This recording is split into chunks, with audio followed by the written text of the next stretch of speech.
नमस्कार दोस्तों, कैसे हो आप? आपका बहुत बहुत स्वागत हमारे रीडियन गवर्नमेंट एग्जाम के अंदर। तो प्यारे बच्चों, आपके लिए बहुत बेहतरीन क्लास यूपी कांस्टेबल और एसएससी जीडी कांस्टेबल की क्लास दी जा रही है। बहुत बेहतरीन क्लास होगी।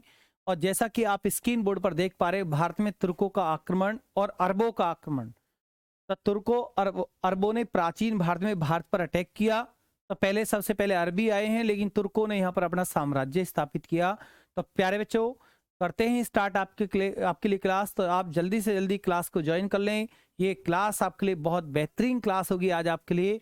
तो जल्दी से जल्दी प्यारे बच्चों अपना वर्क छोड़कर क्लास को ज्वाइन करें।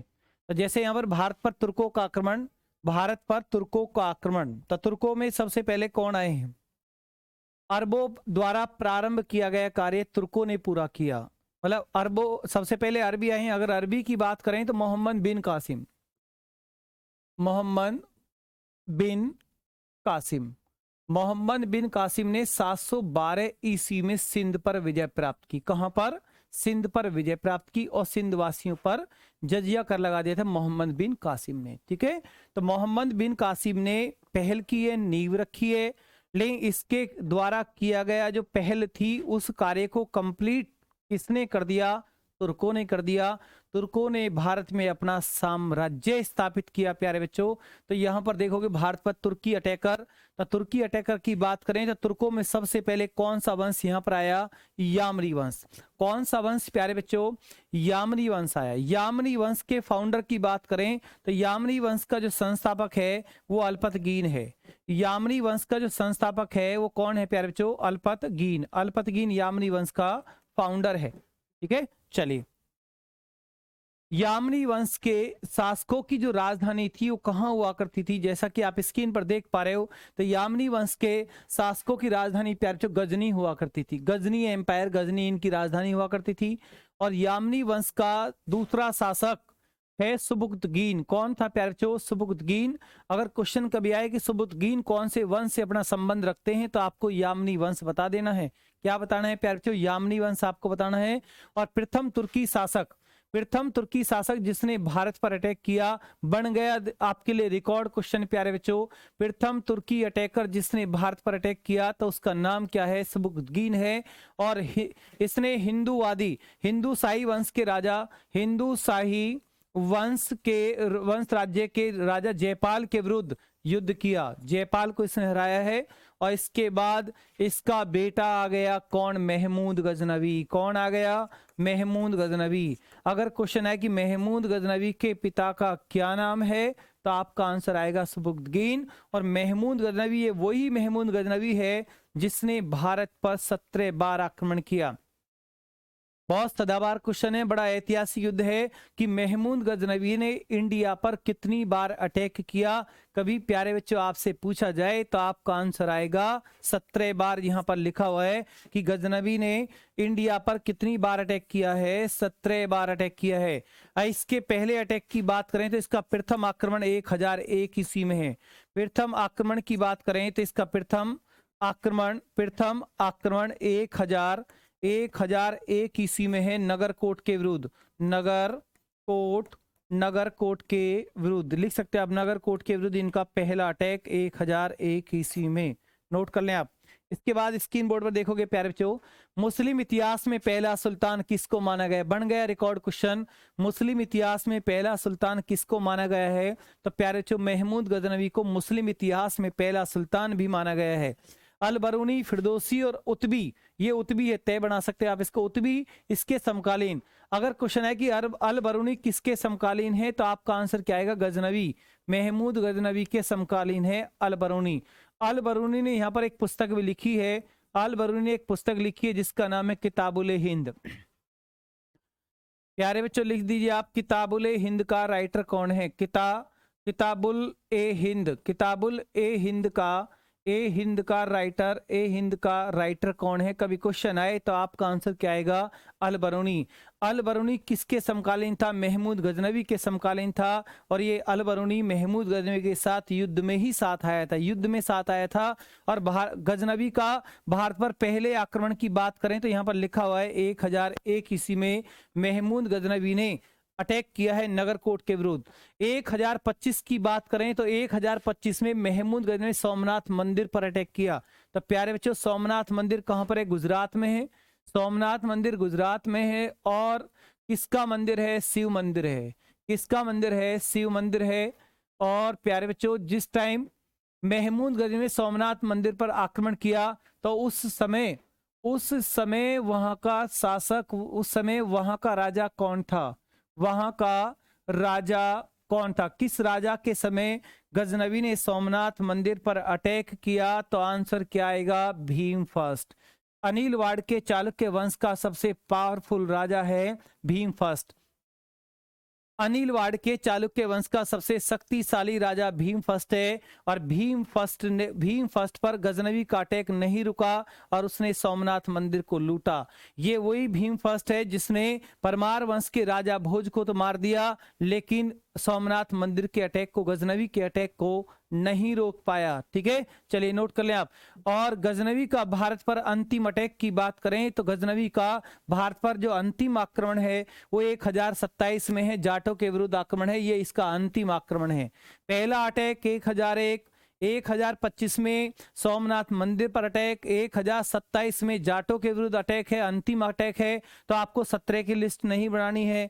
भारत आने का मुख्य उद्देश्य, मतलब महमूद गजनवी का भारत आने का मुख्य उद्देश्य क्या था? लूटपाट करना, धन को लूटना, ये इसका मेन मोटिव था। एग्जाम में कई बार क्वेश्चन आया है। अगर एग्जामिनर आपसे क्वेश्चन पूछता है कि गजनवी का भारत आने का मुख्य मोटिव उद्देश्य क्या था, तो आपका आंसर क्या आएगा? धन को लूटना, या उसमें लिखा आएगा लूटपाट करना। बिल्कुल डिक्टो पॉइंट है, बहुत बार प्रीवियस में क्वेश्चन आपसे पूछा गया है, बिल्कुल डिक्टो पॉइंट। चलिए नेक्स्ट। अल बरूनी की पुस्तक अभी मैंने आपको लिखवाई थी, किताबुल हिंद। अल बरूनी ने कौन सी पुस्तक लिखी है? किताबुल हिंद। अब इसके बाद तुर्कों में पहले आए कौन? गजनवीहर। और इसके बाद तुर्कों में आया गौरी वंश। कौन सा है? गौरी वंश के जो शासक हैं ये भी कौन है? तुर्की हैं। गौरी वंश के जो शासक हैं ये भी कौन है प्यारे? ये भी तुर्की हैं। और इनका गौरी वंश का फाउंडर की बात करें, गौरी वंश के संस्थापक की बात करें तो क्या लगाओगे? संसबनी। किसको लगाओगे? संसबनी। और इनका साम्राज्य कौन सा हुआ था? गौर साम्राज्य। चलो एक छोटी सी बात मैं आपको बता दूं, यहाँ पर थोड़ा समझने की कोशिश करना। देखिए प्यारे बच्चों, सपोज करो ये गजनी एम्पायर, क्या है? ये गजनी एम्पायर है, गजनी साम्राज्य। गजनी साम्राज्य ये है, और गजनी साम्राज्य ये है। और यही मैं आपके लिए बना देता हूं छोटा सा गौर साम्राज्य। कौन सा? गौर साम्राज्य। अब दोनों ही कौन है? तुर्की हैं। दोनों ही कौन है? तुर्की हैं। दोनों ही अपना में तुर्की हैं, तुर्की अटैकर हैं। तो पहला तुर्की अटैकर इनमें कौन आए? गजनी के आए। गजनी में कौन आया था? सबुक्कीन आया था, यामनी वंश का। और उसका फिर बेटा आया महमूद गजनवी, जिसने इंडिया पर 17 बार अटैक किया है।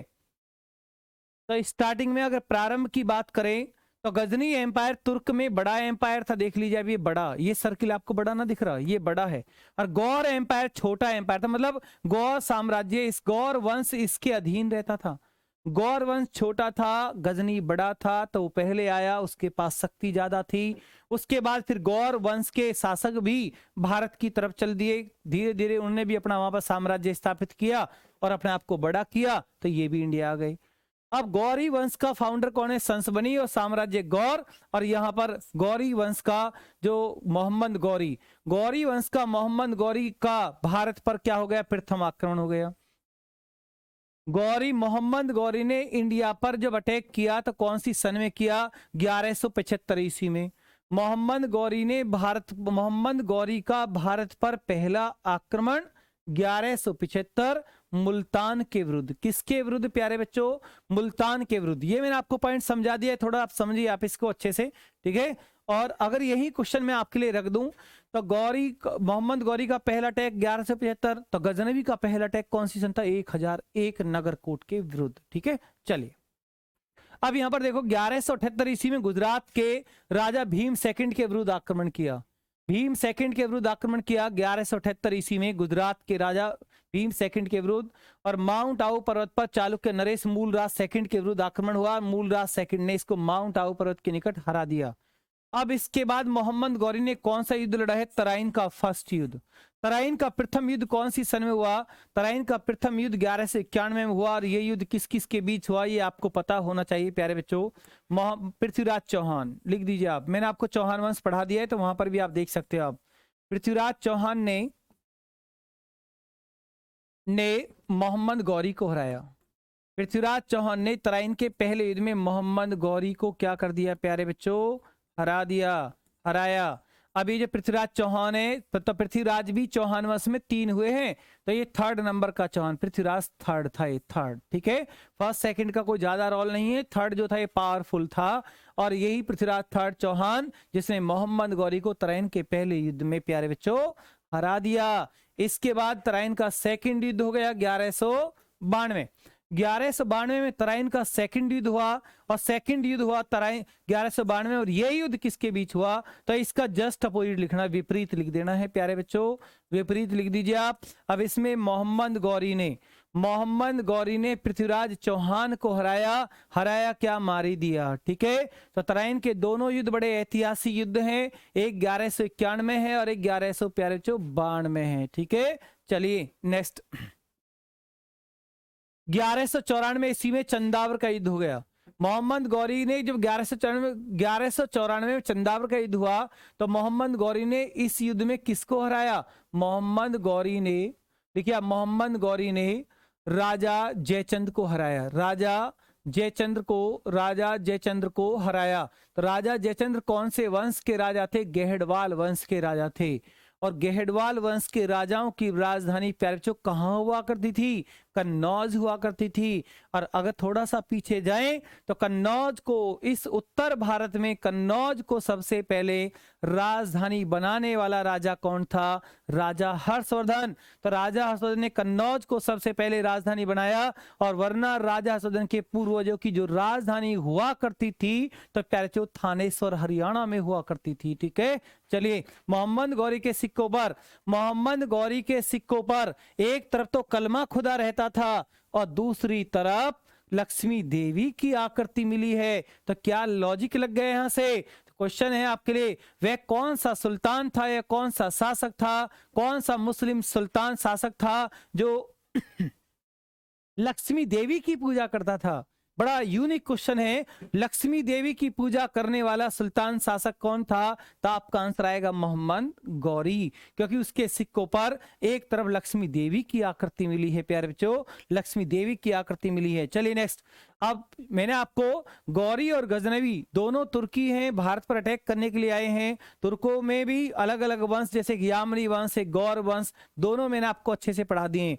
अब सीधा पॉइंट है कि मोहम्मद गौरी ने इस भारत में जो भी प्रांत जीते, मोहम्मद गौरी ने इस भारत में जो भी प्रांत जीते, तो मोहम्मद गौरी ने अपने लाहौर, मुल्तानपुर, दीपालपुर, दिल्ली सारे प्रांत जीतकर मोहम्मद गौरी अपने किस गुलाम को दे गया? कुतुबुद्दीन ऐबक को दे गया।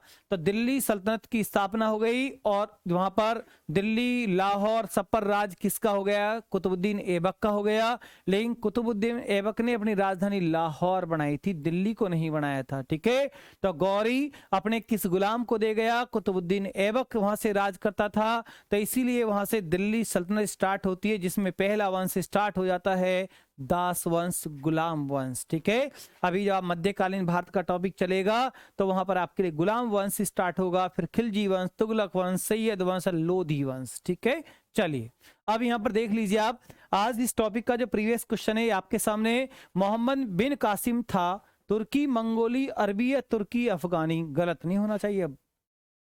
अब किसी प्यारे बच्चे का गलत नहीं होना चाहिए। मोहम्मद बिन कासिम ने 712 ईस्वी में सिंध वासियों पर विजय प्राप्त की थी, सिंध वासियों पर जजिया कर लगाया था। अब आपको उससे यही तो अपेक्षा की जा रही है, सिर्फ प्यारे बच्चों आप ये बता दें कि ये मोहम्मद बिन कासिम तुर्की था या अरबी था या मंगोली था, क्या था? तो यहां पर सही आंसर अरबी आएगा। क्या आएगा प्यारे बच्चों? अरबी आपको लगा देना है। बहुत बेहतरीन क्वेश्चन है, बिल्कुल अगर आपने क्लास को स्टार्टिंग से वॉच किया है तो आपका ऐसा कोई क्वेश्चन गलत होगा ही नहीं। नेक्स्ट क्वेश्चन, भारत पर आक्रमण करने वाले सर्वप्रथम मुस्लिम आक्रमणकारी थे। इंडिया पर अटैक करने वाले सर्वप्रथम मुस्लिम अटैकर कौन थे? गजनी थे, गौर थे, अरब थे, ये सभी थे। तो पहले की बात करें तो अरबी थे, मोहम्मद बिन कासिम आया था। ठीक है, चलिए वैसे सभी थे। भारत का इस्लाम के साथ पहला संपर्क कब स्थापित हुआ? सूफी संतों के आगमन के बाद या 11वीं शताब्दी के तुर्की अभियान के बाद या शताब्दी में सिंध पर अरबों के आक्रमण के बाद, मतलब 7वीं शताब्दी, 8वीं बोल सकते हो, 8वीं शताब्दी। और मालाबार ऊंट पर जरब व्यापारियों के आगमन के बाद। तो आपका सही क्वेश्चन का आंसर क्या आएगा? क्वेश्चन नंबर 3 है और बहुत अच्छा क्वेश्चन है। तो मैं अपेक्षा करता हूं कि आप इस क्वेश्चन का प्यारे बच्चों सही आंसर लगाएं। फटाफट आपको आंसर देना है। इसका सही आंसर डी ऑप्शन बिल्कुल राइट है। मोहम्मद बिन कासिम द्वारा सिंध की विजय कब हुई? मतलब मोहम्मद बिन कासिम ने सिंध वासियों पर विजय प्राप्त की। मैं बार बार आपसे बोल रहा हूं, अगर आपने वीडियो को अच्छे से वॉच किया है तो आपका ऐसा कोई क्वेश्चन कभी गलत होगा ही नहीं। आपको 712 ईस्वी लगा देना है। क्वेश्चन नंबर 5 देखिए स्क्रीन बोर्ड पर। सिंध विजय के बारे में सूचना किस पारसी ग्रंथ में मिलती है? सिंध विजय के बारे में सूचना किस पारसी ग्रंथ से मिलती है? तो आपका सही आंसर क्या आएगा? क्वेश्चन नंबर 5 स्क्रीन बोर्ड पर आपके लिए। तो प्यारे बच्चों लगा दीजिए। बहुत सदाबार फारसी ग्रंथ है चचनामा। चचनामा से ये हमें जानकारी मिलती है। क्वेश्चन नंबर 6 स्क्रीन बोर्ड पर। अरबों के आक्रमण के समय सिंध का शासक कौन था? अरबों के आक्रमण के समय सिंध का शासक कौन था? दाहिर, जयपाल, राजपाल, भीम सेकंड। तो आपका आंसर क्या आएगा? क्वेश्चन नंबर 6 आपके लिए बहुत बेहतरीन क्वेश्चन है। यहां पर आपको लगा देना है दाहिर। बिल्कुल ए ऑप्शन बिल्कुल राइट, बिल्कुल डिक्टो पॉइंट है, लगा दीजिए आप। बहुत बढ़िया क्वेश्चन है। चलिए नेक्स्ट। सिंध पर विजय प्राप्त करने वाले अरब सेना के सेनापति का नाम बताइए। सिंध पर विजय प्राप्त करने वाले अरब सेना के सेनापति का नाम बताइए। अल हज्जाज, कुतुबुद्दीन ऐबक, अलाउद्दीन खिलजी या मोहम्मद बिन कासिम। तो क्वेश्चन नंबर 7 गलत नहीं होना चाहिए। आंसर लगा दीजिए प्यारे बच्चों, क्या आंसर आएगा? तो मोहम्मद बिन कासिम बिल्कुल डिक्टो पॉइंट है। समय ज्यादा न लेते हुए आपका इसी हिसाब से आपसे क्वेश्चन पूछे जा रहे हैं। इनमें कौन गजनवी राजवंश का फाउंडर था? गजनी राजवंश का संस्थापक कौन था? कितना बढ़िया क्वेश्चन है। तो प्यारे बच्चों ए ऑप्शन अल्पतगीन। और गजनी राजवंश का जो वंश था वो कौन सा था? यामनी वंश था। कौन सा था? यामनी वंश था प्यारे बच्चों। तो इसके बाद नेक्स्ट देखोगे आप, महमूद गजनवी किस वंश का था? महमूद गजनवी का वंश बता दो फटाफट। बढ़िया क्वेश्चन है बिल्कुल आपके लिए। महमूद गजनवी कौन से वंश से अपना संबंध रखते हैं? किसी प्यारे बच्चे का क्वेश्चन का आंसर गलत नहीं होना चाहिए। आंसर चाहिए मुझे, फटाफट बताइए आप। गजनवी किस वंश से अपना संबंध रखता है? तो आपको पता है यामनी वंश। यामनी वंश का फाउंडर कौन था? अल्पतगीन। और उसका पुत्र था सुबुक्तगीन, जिसने भारत पर पहला अटैक किया। पहला तुर्की अटैकर सुबुक्तगीन। और उसके बाद सुबुक्तगीन का बेटा महमूद गजनवी इंडिया आया और 17 बार इंडिया पर उसने अटैक किया है। चलिए नेक्स्ट पॉइंट स्क्रीन बोर्ड पर। किसने एक तरफ संस्कृत मुद्रा लेख के साथ चांदी के सिक्के निर्गत किए? मोहम्मद बिन तुगलक, महमूद गजनवी, शेरशाह या अकबर? तो क्वेश्चन नंबर 10 स्क्रीन बोर्ड पर है आपके लिए।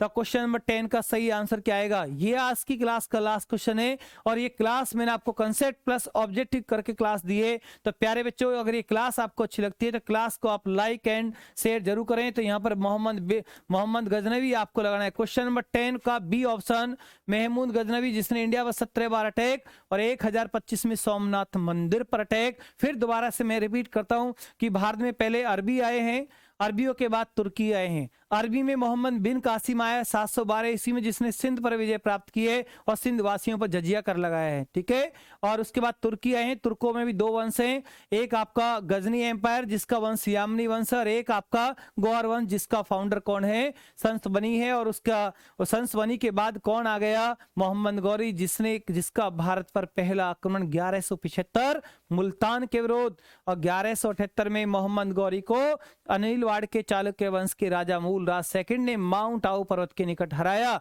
और उसके बाद पृथ्वीराज चौहान ने तराइन के पहले युद्ध में हराया।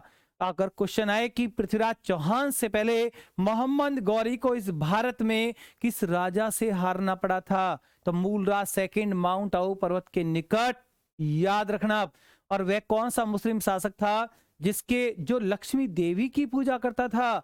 तो मोहम्मद गौरी आपको लगाना है। वह कौन मुस्लिम इतिहास में पहला सुल्तान किसको माना गया है? तो आपको महमूद गजनवी लगाना है। तो प्यारे बच्चों ये कंसेप्ट प्लस ऑब्जेक्ट की क्लास आपको कैसी लगी? क्लास अगर आपको अच्छी लगती है तो इस क्लास को आप लाइक एंड शेयर जरूर करें। मिलते हैं अब नेक्स्ट क्लास के साथ। धन्यवाद। Good night.